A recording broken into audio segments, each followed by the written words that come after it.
For decades, if you wanted to talk about technology in Southeast Asia, you were really just talking about one place: Singapore. It's the undisputed champion, the heavyweight title holder of tech innovation in the region. Think of it like the New York City of Asian tech.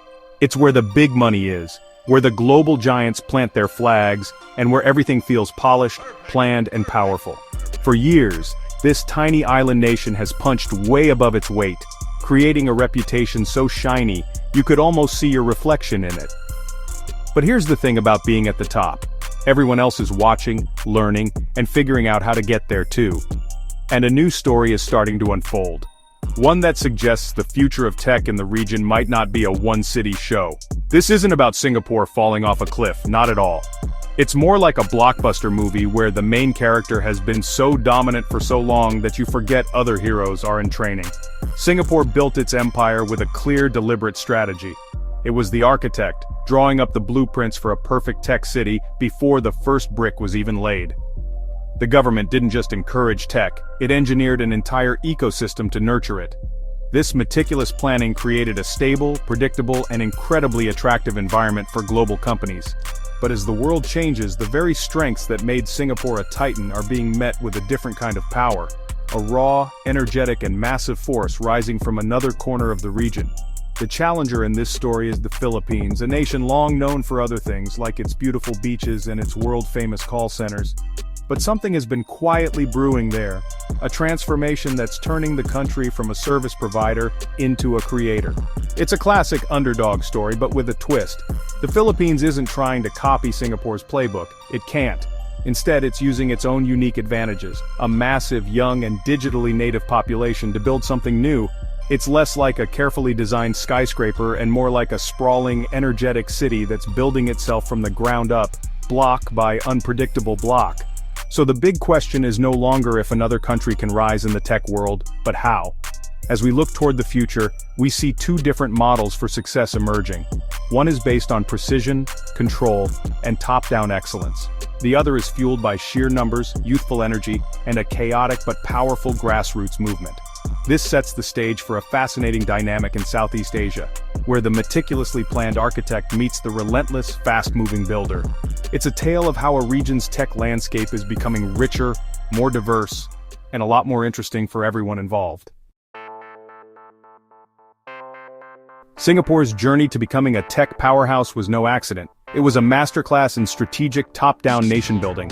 The government didn't just wait for innovation to happen, it grabbed it by the collar and gave it a corner office with a great view. Starting decades ago, leaders in Singapore looked at their small island with its lack of natural resources and decided their greatest asset would be their people and their ingenuity.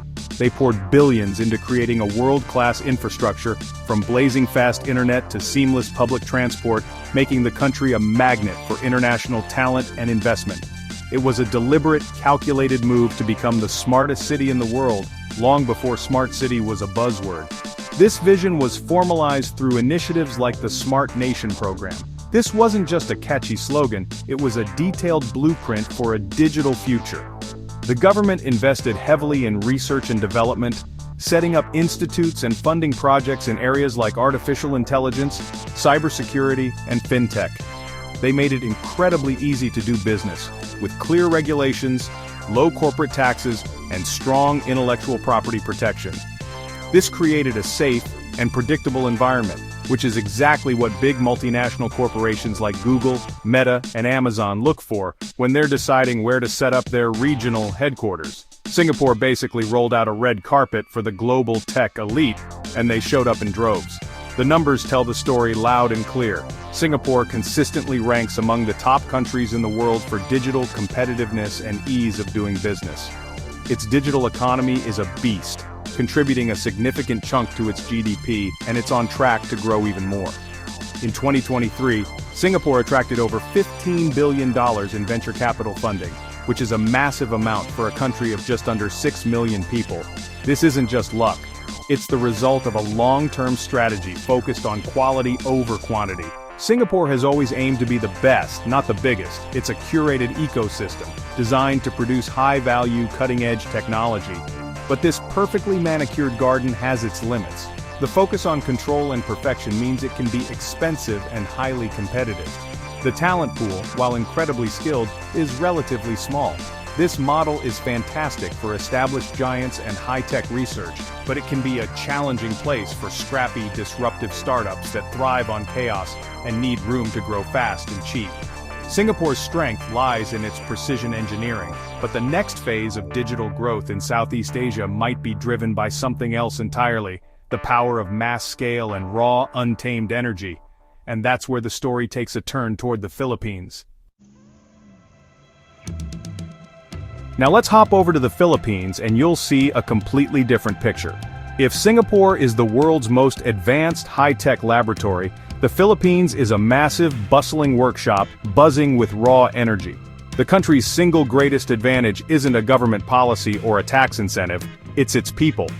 We're talking about a population of over 115 million, and the median age is just 25. That's an ocean of young, energetic, and digitally savvy individuals ready to build, create, and consume technology. This demographic dividend is a superpower that you simply can't engineer or buy. It's a natural resource for the digital age, and the Philippines has it in abundance. This isn't just about numbers, it's about culture. Filipinos are some of the most active social media users in the world. They live and breathe the digital world. This creates a massive domestic market that is hungry for new apps, new services, and new digital experiences. For a startup, this is gold. You don't have to look overseas for your first million users. They're right there, ready to download your app and give you feedback. This built-in market acts as an incubator, allowing new ideas to be tested, refined, and scaled at a speed that's difficult to achieve in smaller, more mature markets. It's a perfect storm of a large population, high digital literacy, and a cultural embrace of all things tech. Another key ingredient in this potent mix is the widespread proficiency in English. The Philippines is one of the largest English-speaking nations in the world. This has been the bedrock of its successful business process outsourcing industry for years, but its importance in the tech sector cannot be overstated. It breaks down communication barriers, making it easy for Filipino startups to attract international funding, collaborate with global partners, and tap into the global market from day one.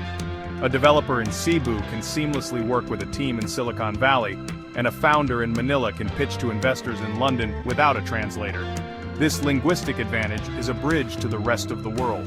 So, while Singapore was meticulously building its tech infrastructure from the top down, the Philippines has been developing its own foundation from the ground up, built on the sheer force of its people. This isn't a story about government grants or 5-year plans, it's a story about a generation of digital natives who are taking their country's future into their own hands. They are the engine of this transformation, turning their passion for technology into a powerful economic force. This workforce is not just large, it's dynamic, adaptable, and ready to take on the challenges of the global tech industry. For a long time, the face of Filipino tech work was someone wearing a headset in a call center.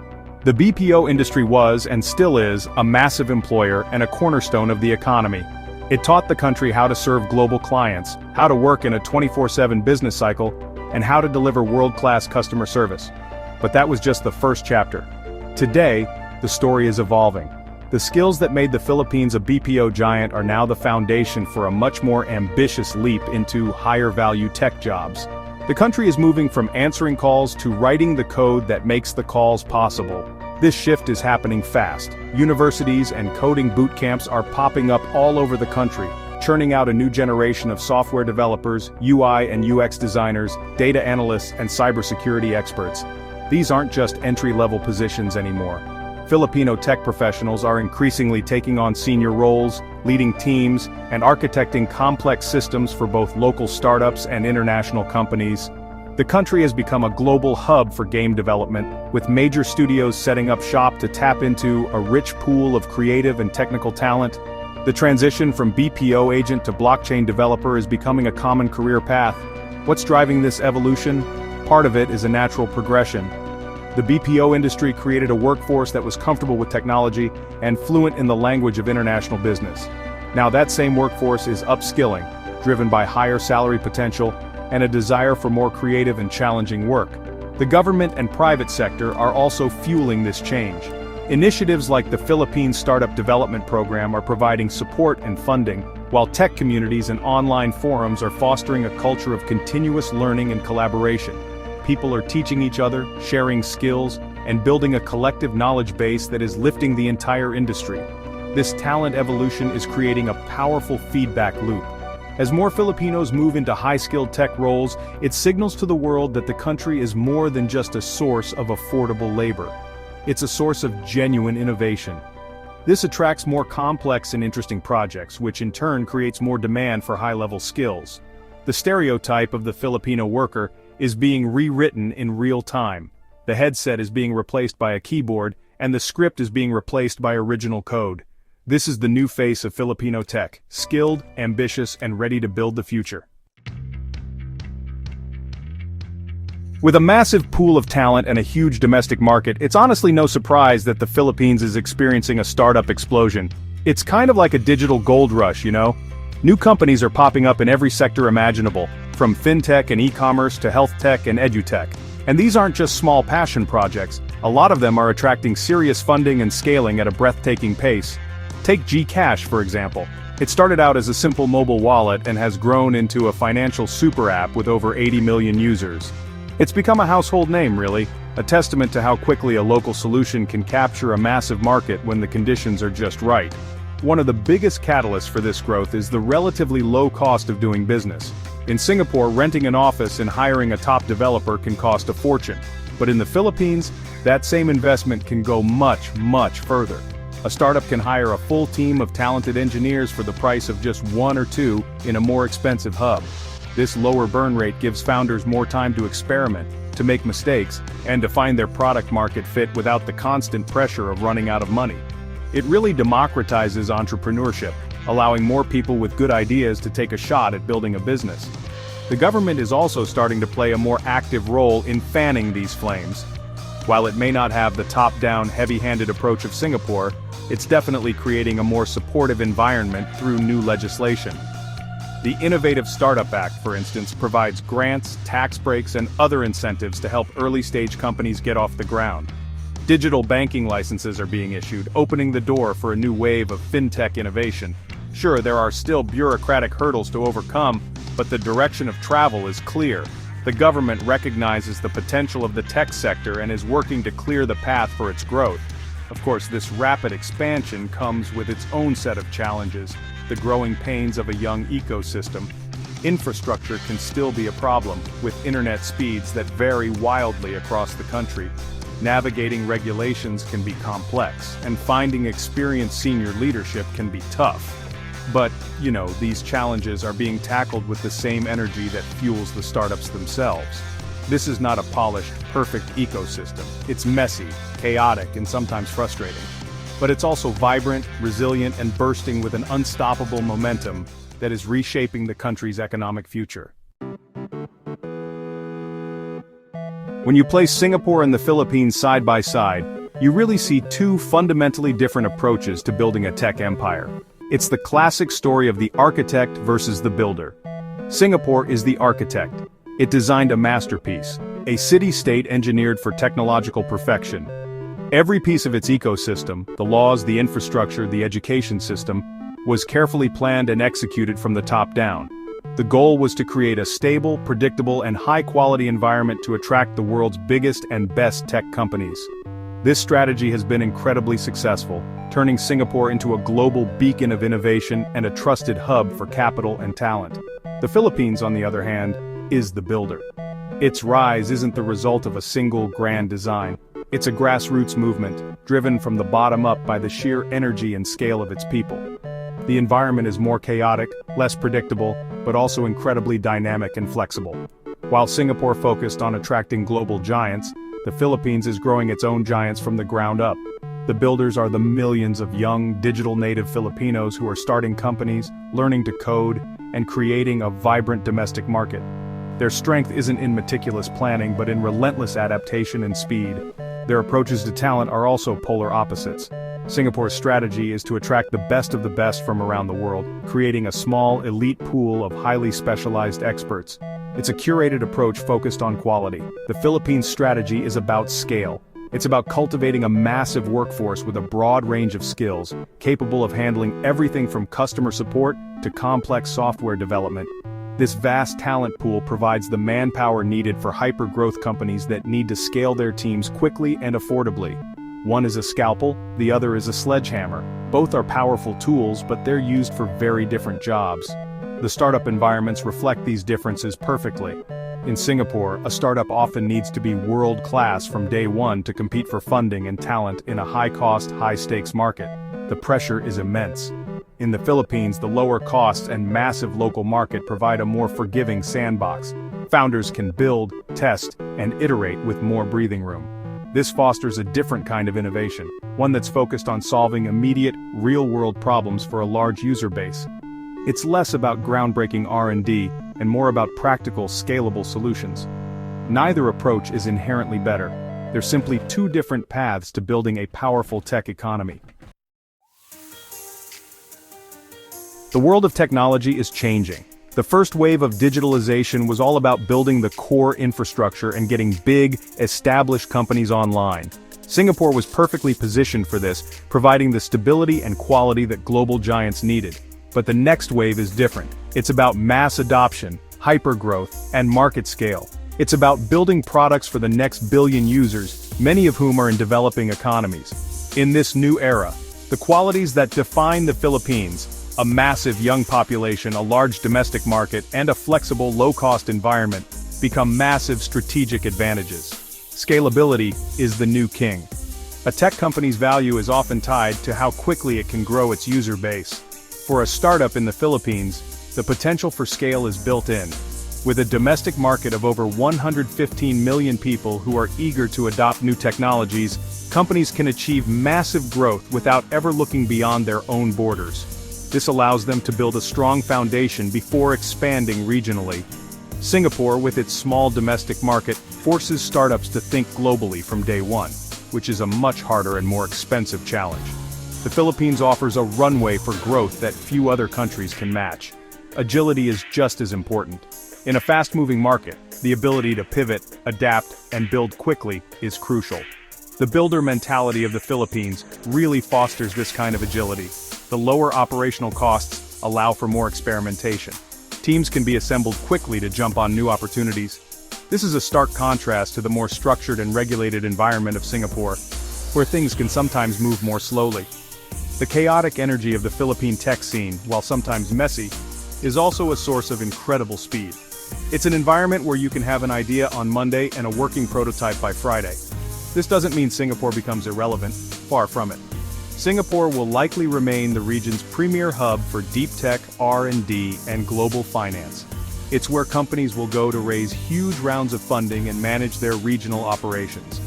But the engine of growth, the place where new ideas are born and scaled for the mass market, is increasingly shifting. The Philippines is positioned not just to participate in this next wave of tech, but to actively shape it. Its unique combination of demographic might, talent, and agility makes it a prime candidate to become the new center of gravity for consumer tech innovation in Southeast Asia.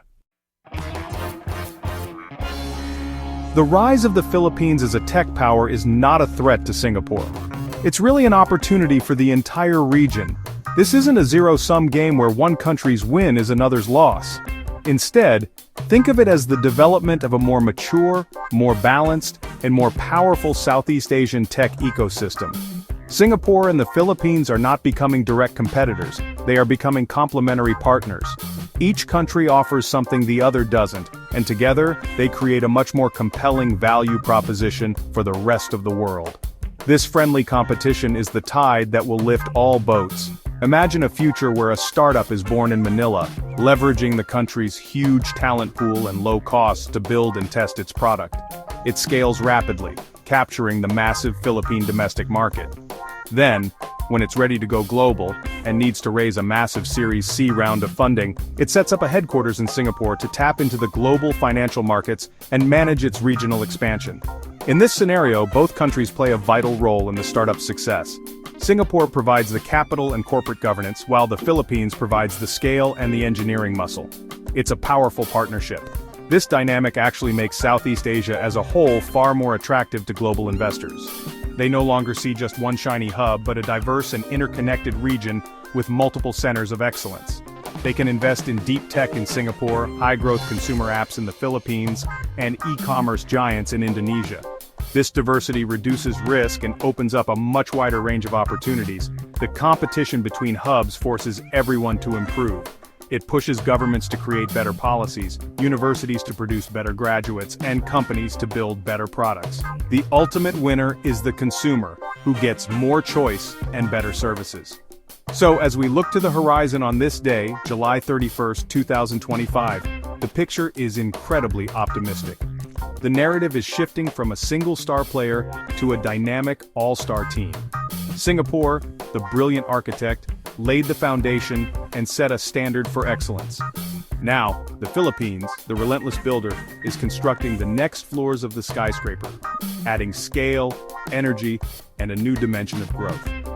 Together, they are creating a tech ecosystem that is more resilient, more diverse, and more powerful than ever before. The future of tech in Southeast Asia is not about one country overtaking another. It's about all of them rising together.